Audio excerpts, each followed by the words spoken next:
So I'm doing something today that I haven't been able to do for a couple of months, and that is cook over an open fire. The fire ban is now off here in Nova Scotia, and this is my first real fire, open fire at least, to have a cook over.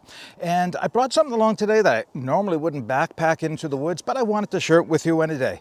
And that's a small 6-inch cast iron skillet from Fire Maple. It's called the Black Hawk. If you're interested, keep watching. Before we get started, I do want to thank Fire Maple for sending out the Black Hawk skillet. And this is not something I would normally carry into the woods. It more likely would be titanium, stainless steel, or even carbon steel. Cast iron? No, not probably, but I have brought it out a few times as well as used it in my backyard so I can get some use on it before I gave you a review on it. And I have seasoned it up quite a few times, so hopefully it doesn't embarrass me and stick my eggs to it today, because that's what I'm going to be cooking, is a couple of eggs in this over the fire. Now I'm just waiting for my fire to die down to coals, because that's always a mistake, at least a mistake I used to make, which is to cook over open flame. That's too hot. It'll burn whatever it is you're cooking, grilling, but even for you frying over, especially eggs, you don't want it that hot. So I've got to wait a few more minutes before I can do that. But what I'll do is put the specs for this cast iron fry pan in the video description, as well as the links if you're interested. Now, here's what I've got to say. I'll give you my review of it right up front. It works. It's a small cast iron fry pan. It's a nice shape. It's well made. It seems to be sturdy enough. Like most cast iron fry pans, I've compared it against others in my collection of the same size. I will say, however, that this one has a bit of a straight side, more than I would like. And, that's not a big deal. It's all depending on what you like. I like something with a bit more of a slope on it. Makes it a little easier to get spatula under eggs. But, again, not a deal breaker. Spouts on the other side, handle there, right? And you can see Fire Maple on the handle there. Now, the only other thing I'll say about it is that it might be a bit expensive, especially when you can pick up small cast iron fry pans at secondhand stores, and if you want to spend a little bit of time rehabilitating them, you can do much better than the price of this one. Having said that, though, if you don't have access to secondhand cast iron fry pans, then this is as good a choice as any. Other than that, there's not a lot to say for it, but I do want to give you a demonstration of cooking eggs in it. All right, the flames just more or less went out. I think if I push those sticks around a little bit, I'll probably get some active flame again. But I don't want much of any active flame, but it is hot underneath there. Because of the rock I use to support my grill, I'm not going to be able to get any lower than this, so that should be fine.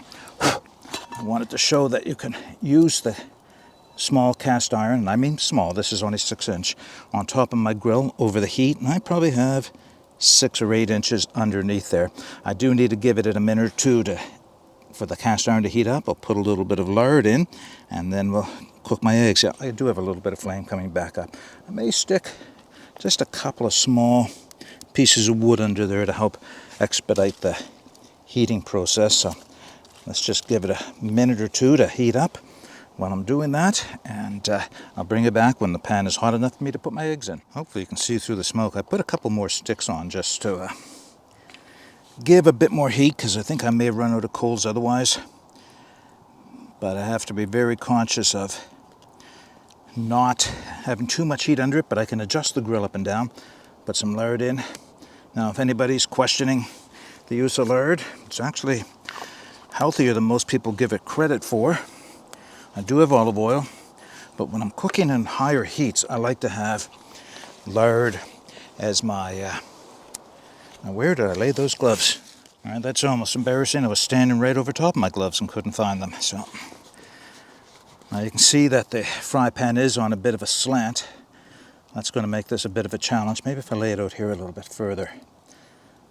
Also demonstrates the stand. Oh yeah, that's much better. But it does kind of strain the grill just a little bit, but it's doing its job. It's not moving. All right, a couple of eggs. Ooh, soft shells. Yep, so soft that I was right into the yolk with that. Got to be more careful on this one. And that is hot. So, what am I going to do here?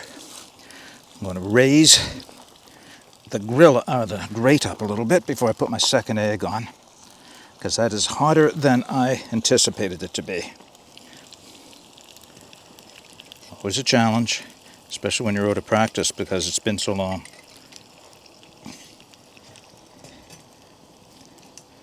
That is probably as high as I can get the pan. Now, a little bit more gentle.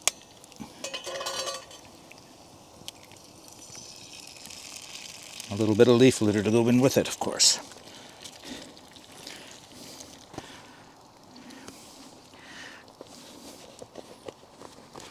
See if I can get that leaf litter out.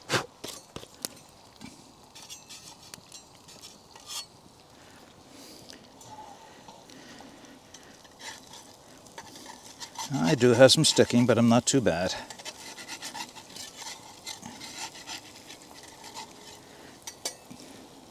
See if I have enough time to get a little salt and pepper on these. I think today we'll make it salt and garlic. A little garlic.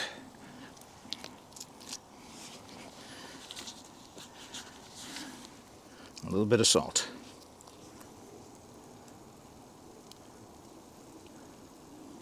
However, since it's right here, a little bit of Tex-Mex. There. And that'll give me just enough time to put these away and flip my eggs.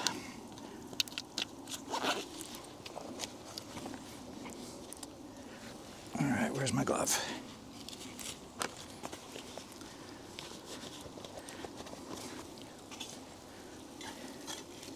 Oh, no. Not time to flip them yet. In fact, I think I may be able to lower that back down. Some of the heat is diminished.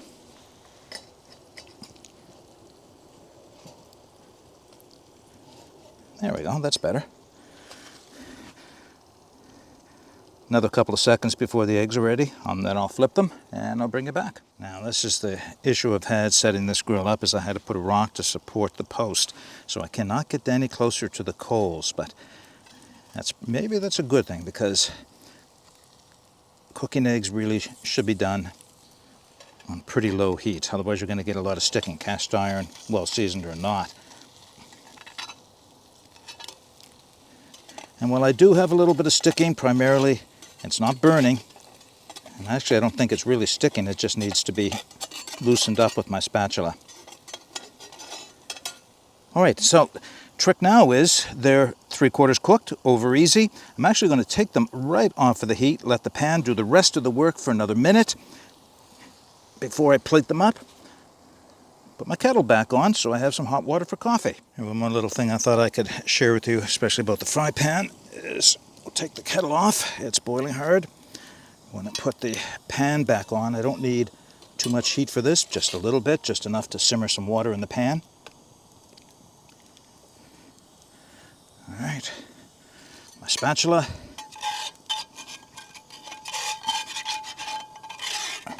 Yeah, I didn't think it was burnt on. It was just kind of stuck to the surface of the pan. A little bit of heat like that. Move the spatula around, get into the corners. And that is pretty much clean again. Now let's dump that over the side and see.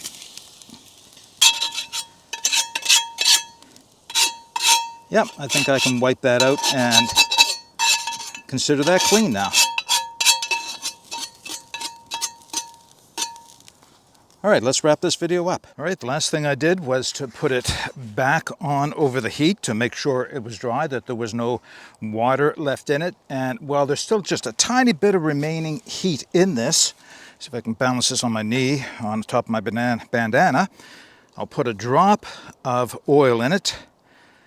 The pores of the cast iron are still open a little bit. And I mean a drop. It really doesn't have to be much more than that. Yeah, I can feel the heat coming through my bandana. And now I'm going to take my bandana and just rub that oil all over the interior surface. Might as well rub it on the outside as well. And there we are. The pan is now ready for the next adventure. Okay, closing thoughts on the Fire Maple Blackhawk 6-inch cast iron skillet, fry pan, whatever else you want to call it. Nice little fry pan. It works well, but it's nothing special. It is no different than a lot of cast iron fry pans are. I did find the surface internally to be a little rougher than some of the other ones I had. Now, probably because when I rehabilitated them, they had seen years of use and they may have been made better at the time, but they could also have been just a more finished cast iron. There is debate whether or not you want a pebbled finish inside or a smooth finished inside. Either way, personally, I like it a little smoother than it is in this one, but if you season it, it's still going to work for you. And some people will say the pebbling will actually do a better job of holding the seasoning and be more resistant to being scratched off. I do have some marks on the surface of the metal from that stainless steel spatula I used, but see, I'll just put this back over the fire the next time I go to use it, put a little bit of a high heat oil, or likely the lard, bring it up to a smoke point, wipe it out, and it'll be seasoned, and anything that I lost from scraping this time will be re-seasoned on top of it. You know, cast iron doesn't have to be a mystery for taking care of. There's lots and lots of videos on YouTube on how to go about it, and you know, mostly I do it over the fire. I don't put it in an oven, put it in a barbecue and that type of thing. I just, through repeated use, it will pick up a seasoning. It's more about learning how to use the cast iron over a fire. I can see there's a branch kind of shading my face there. I just want to make sure you can see me for this. All right, simple little video on a nice little cast iron fry pan from Fire Maple. I'll put the specifications in it, such as they are, and the link to where you can take another look at it. If you're interested in purchasing one for yourself, if you have any comments or questions, put those in the comments section. But until next time, get out and explore and take that path less traveled, because it will make all the difference. Bye for now.